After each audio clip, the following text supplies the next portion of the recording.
Sir हमारे sir भैया इधर साइड में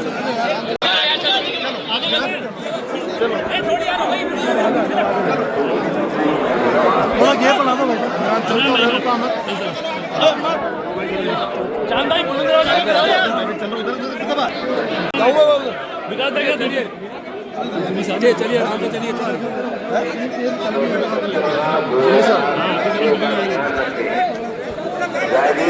चलो चलो चलो चलो आराम से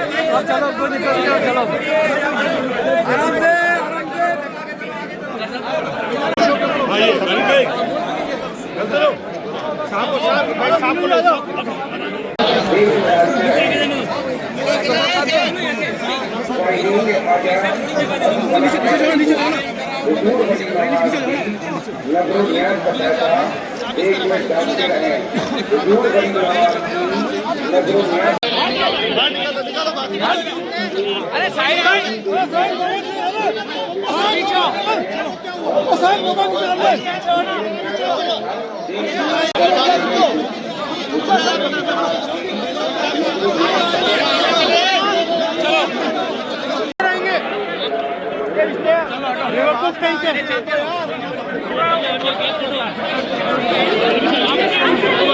इनका चेयरमैन ही नहीं कर आता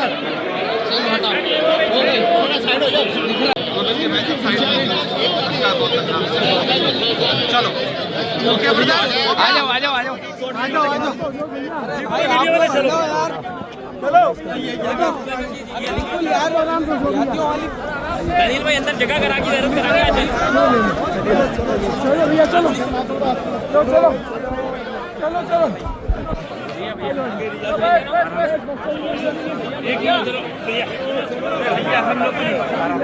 लोकल वाले ये ना भाई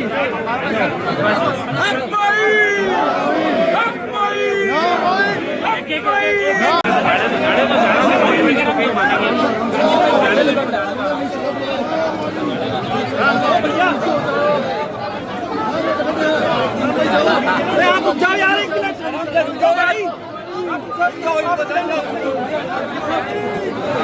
कांग्रेस अध्यक्ष मल्लिकार्जुन खड़गे जी की तरफ से भेजी गई चादर पेश करने आया हूं और उनका संदेशा पढ़ करके आपको सुना रहा हूं। जी भाई बताएं। नीचे करो भाई नीचे करो। हजरत ख्वाजा मोइनुद्दीन चिश्ती रहमतुल्लाह अलैह अजमेर शरीफ से जुड़े तमाम सज्जादगान खादिमों और ज़ायरीनों को दिल से आदाब। सच्चे दिल और श्रद्धा के साथ मैं ख्वाजा गरीब नवाज हजरत मोइनुद्दीन चिश्ती रहमतुल्लाह अजमेरी रहमतुल्लाह अलैह के 814वें उर्स के मौके पर अपनी ओर से और पूरी कांग्रेस पार्टी की ओर से ख्वाजा साहब की दरगाह में चादर भेजते हुए खुद को बेहद खुशनसीब महसूस कर रहा हूँ। ख्वाजा गरीब नवाज रहमतुल्लाह अलैह की दरगाह पर चादर चढ़ाने की यह परंपरा हमारे देश की आपसी मोहब्बत, भाईचारे और गंगा जमुनी तहजीब की खूबसूरत मिसाल है। ये बताती है कि हिंदुस्तान आज भी प्यार, मेलजोल और एकता में यकीन रखता है।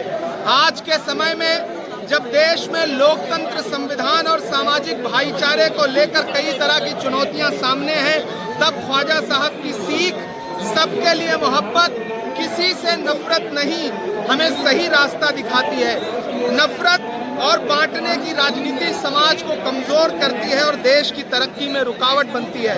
भारत की असली ताकत आपसी भाईचारे और लोकतांत्रिक मूल्यों में है। हम सबकी जिम्मेदारी है कि हम इन्हें बचाए रखें और आने वाली पीढ़ियों को एक शांतिपूर्ण और प्रगतिशील हिंदुस्तान दें। आइए इस मुबारक उर्स के मौके पर हम सब मिलकर दुआ करें कि हमारे देश में अमन, शांति, प्यार, सामाजिक सौहार्द, लोकतंत्र और संविधान की गरिमा हमेशा बनी रहे। मल्लिकार्जुन खड़गे, राष्ट्रीय अध्यक्ष कांग्रेस पार्टी। शुक्रिया। क्या कहना होगा कि आप बड़े का आरोप लगा लेते हैं, बहुत अच्छी बात है।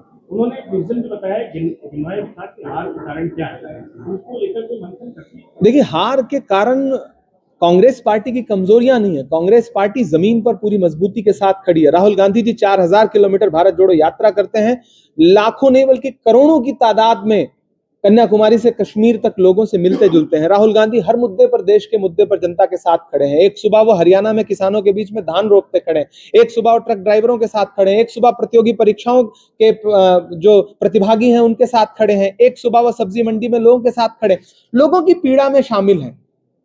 चुनाव क्यों नहीं हम जीत पा रहे हैं, ये हमारे लिए भी बहुत सोचने का विषय है। और अंततोगत्वा सोचने के बाद हम इस मकाम पर पहुंचते हैं कि जिस तरह से भारतीय जनता पार्टी चुनाव में धन बल का और चुनाव में एजेंसियों का इस्तेमाल कर रही है, वो स्वस्थ लोकतंत्र के लिए अच्छा नहीं है। मैं आपको एक आंकड़ा दे रहा हूं, इसको छापिएगा। भारतीय जनता पार्टी के पास 2024 के चुनाव के बाद भाजपा के अकाउंट में 10,000 करोड़ रुपया है और कांग्रेस पार्टी के अकाउंट में सिर्फ 136 करोड़ रुपया है। ऐसे में चुनाव कैसे स्वस्थ रह सकता है, यह आंकड़ा आपको चौंकाएगा। जब लड़ाई 99 वर्सेज 1% होगी तो चुनाव जाहिर सी बात है कि वो कहीं ना कहीं एक तरफ झुका हुआ दिखेगा। ऐसे में चुनाव आयोग के रहते हुए बिहार में एन चुनाव से पहले 10-10 हजार रुपए महिलाओं के अकाउंट में डाला जाता है और चुनाव आयोग शिकायतों का संज्ञान लेने के लिए तैयार नहीं होता। तो ये वोट खरीदने जैसा नहीं है तो क्या है? ये देश की चुनावी प्रणाली के लिए अच्छा नहीं है और सरकार चुनाव सुधार के रास्ते में कोई भी कदम उठाने को तैयार नहीं। एजेंसियों का दुरुपयोग करना, ईडी, सीबीआई जैसी एजेंसियों का दुरुपयोग करके लोगों को, विपक्ष के लोगों को प्रताड़ित करना, चुनाव से पूर्व एक बार की आपको चौंकाता नहीं कि चुनाव से पूर्व छापे पड़ने शुरू हो जाते हैं। चुनाव से पूर्व विपक्ष के कुछ बागी नेताओं को, जिनको सुरक्षा का भी खतरा नहीं रहता, उनको वाई कैटेगरी की सुरक्षा दे दी जाती है। ये सारी चीजें स्वस्थ लोकतंत्र के लिए अच्छी नहीं। नहीं, हम लड़ेंगे, हम जीतेंगे, बिल्कुल जीतेंगे। देखिए, जनता से बड़ी कोई ताकत नहीं होती। आप कितनी भी तानाशाही कर लीजिए, जनता से बड़ी कोई ताकत नहीं होती। इनसे बड़े बड़े लोग दुनिया में एक तरफा चुनाव जीत करके, मैंडेट लेकर के, लेकिन जिस दिन जनता बगावत पर उतरती है फिर उसके बाद कोई ताकत नहीं चलती, कोई एजेंसी नहीं चलती है। और वो होगा जब आप लोकतंत्र को कुचलने का प्रयास करेंगे, संविधान को कुचलने का प्रयास करेंगे, तो एक दिन जनता बागी होगी। हम जनता के मुद्दों पर लड़ रहे हैं, जनता जरूर हमारा साथ देगी। नहीं, बांग्लादेश से हमें इंस्पिरेशन लेने की क्या जरूरत है? बांग्लादेश तो बांग्लादेश एक बर्बाद राष्ट्र है। बांग्लादेश की पूर्व प्रधानमंत्री को मेहमान बना करके शेख हसीना को प्रधानमंत्री जी उनकी मेहमान नवाजी कर रहे हैं। अपने देश में घुसपैठिए ढूंढ रहे हैं और खुद शेख हसीना को मेहमान बना करके रखा हुआ है। मुझे लगता है आपको सरकार से सवाल पूछना चाहिए कि क्यों रखा हुआ है और उनको रखने का क्या फायदा है। अल्पसंख्यकों के खिलाफ बांग्लादेश में जो हो रहा है, सरकार को चाहिए कि उसके खिलाफ कड़ी से कड़ी कार्रवाई करे और क्यों विरोध हो रहा है इसकी जांच करवाए विदेश मंत्रालय, गृह मंत्रालय। उस पर हम कैसे कुछ बता सकते हैं? क्यों है देश को बताएं, वो इफेक्ट क्या पड़ रहा है इसकी जांच करना विदेश मंत्रालय और गृह मंत्रालय का काम है, मेरा काम थोड़ी है भाई साहब। मैं क्यों नहीं नाम लूंगा, नाम तो लूंगा ही। नहीं, रीजन जो भी है देश को बताएं ना, संसद को बताएं।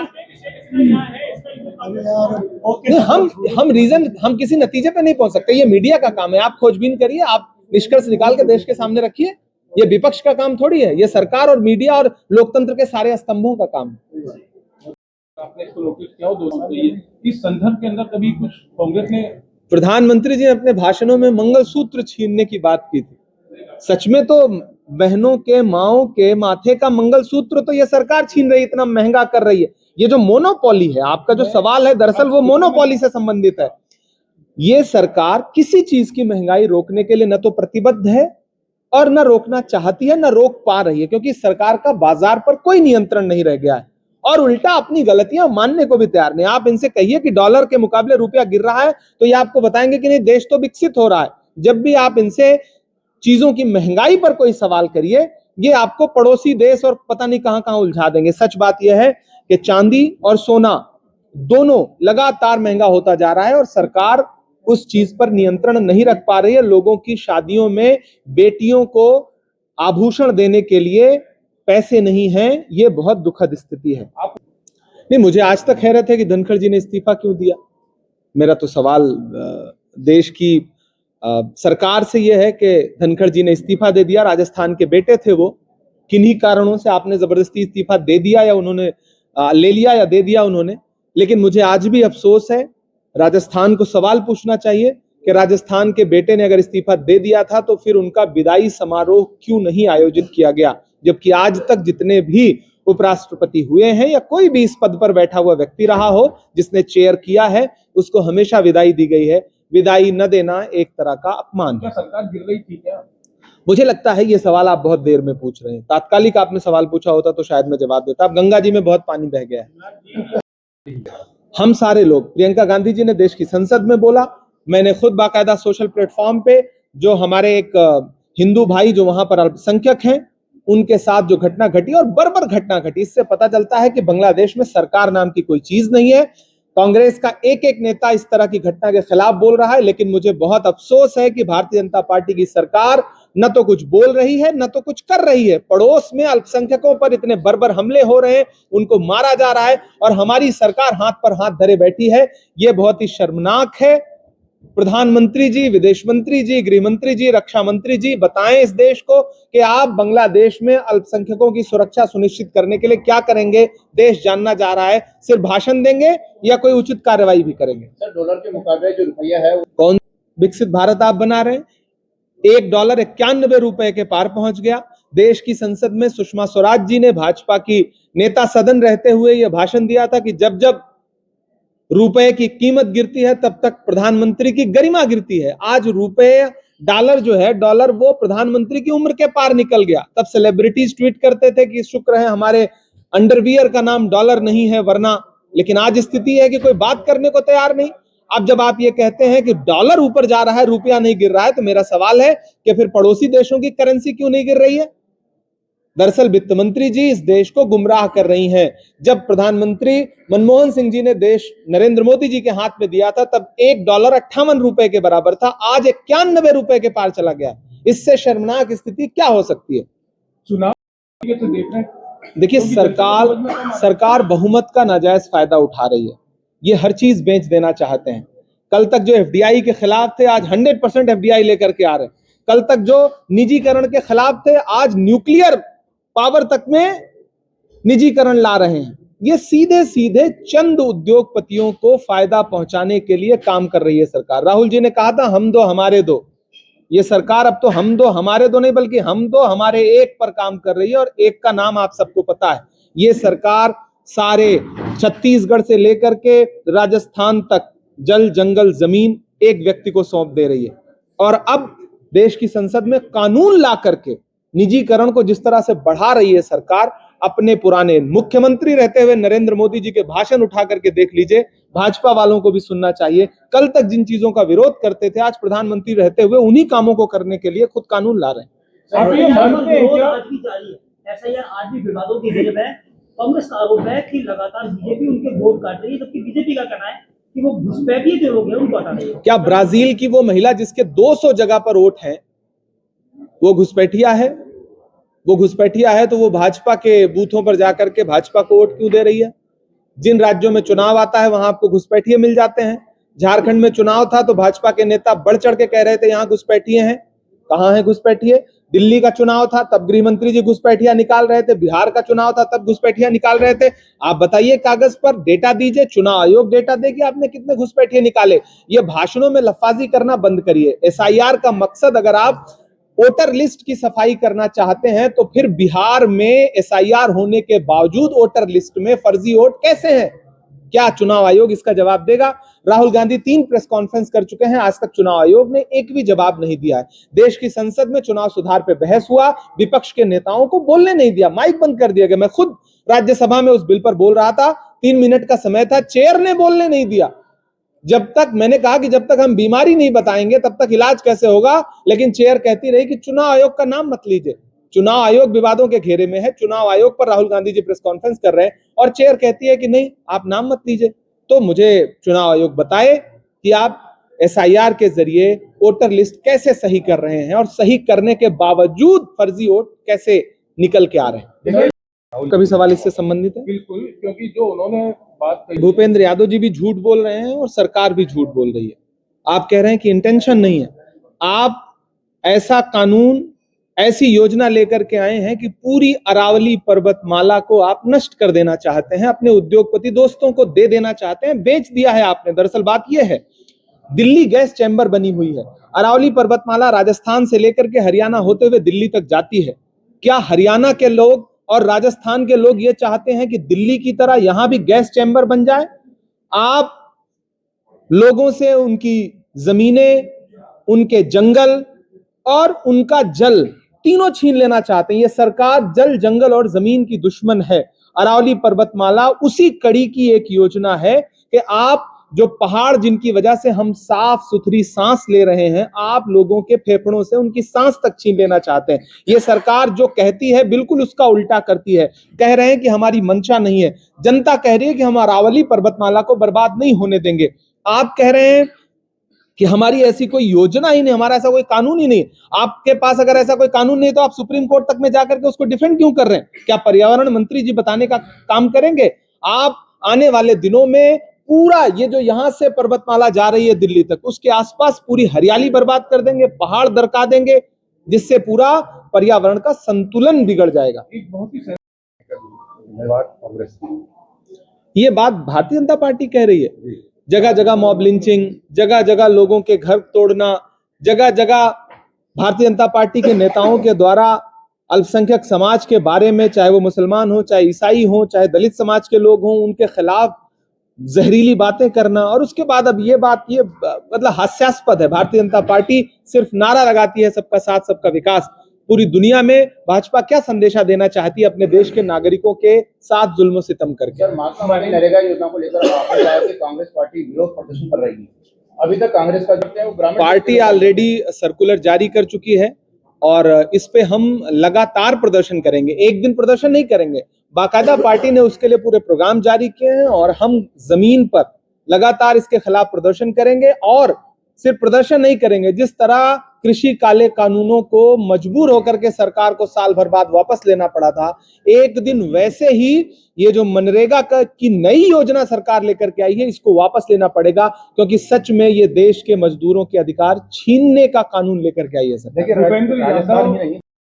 जब ये बिल देश की संसद में भारतीय जनता पार्टी लेकर के आई और रात के 1 बजे तक सदन चला करके देश के मजदूरों के अधिकार को छीनने की कोशिश की गई, तब भी कांग्रेस पार्टी संसद में इस बिल के विरोध में खड़ी थी और हम सड़क पर भी इस बिल के विरोध में खड़े हैं।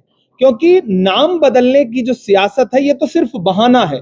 दरअसल मनरेगा के जरिए जो इस देश के 12 करोड़ से ज्यादा रजिस्टर्ड मजदूर हैं, जिनको रोजगार की गारंटी यूपीए सरकार ने दी थी, मौजूदा मोदी सरकार उस रोजगार की गारंटी को छीनना चाहती है। जो एक क्लॉज था इससे पहले कि 90% पैसा सेंट्रल गवर्नमेंट देगी और 10% पैसा राज्यों को देना पड़ेगा, उस क्लॉज को बदल करके 60% पैसा अब सेंटर के हिस्से और 40% राज्यों के हिस्से, जबकि राज्य पहले से ही लाखों करोड़ रुपए के कर्जे में डूबे हुए हैं। ऐसे में ये योजना पूरी तरह से बर्बाद हो जाएगी। ये देश के मजदूरों से उनका हक अधिकार छीनने की योजना लेकर के आई है सरकार, मोदी सरकार, और कांग्रेस पार्टी इसका पुरजोर विरोध करेगी। नाम बदलना सिर्फ बहाना है, असल में रोजगार की गारंटी छीनना है, मजदूरों का हक छीनना है।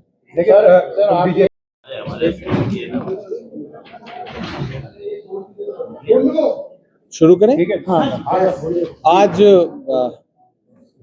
उर्स मुबारक के मौके पर राष्ट्रीय अध्यक्ष श्री मल्लिकार्जुन खड़गे जी की भेजी हुई चादर लेकर के हम सारे लोग यहाँ आए थे। पीसीसी प्रेसिडेंट गोविंद सिंह डोटासरा जी, टीकाराम जूली जी, हमारे तमाम विधायकगण, सारे लोग हम सब आए और हमने चादर पेश की और मुल्क की भाईचारगी के लिए, मोहब्बत के लिए, अमन के लिए, शांति के लिए हमने दुआएं की। और यहाँ से कांग्रेस अध्यक्ष का जो संदेशा था वो पढ़ करके देश को सुनाया, जायरीनों को सुनाया, सज्जाद खान को मुबारकबाद दी। तो एक अच्छा मौका है, हम अजमेर की सरजमीन पर हैं और यहाँ से मुल्क की मोहब्बत के लिए दुआ करते हैं। बाकी आपके सवाल हो तो आमंत्रित हैं।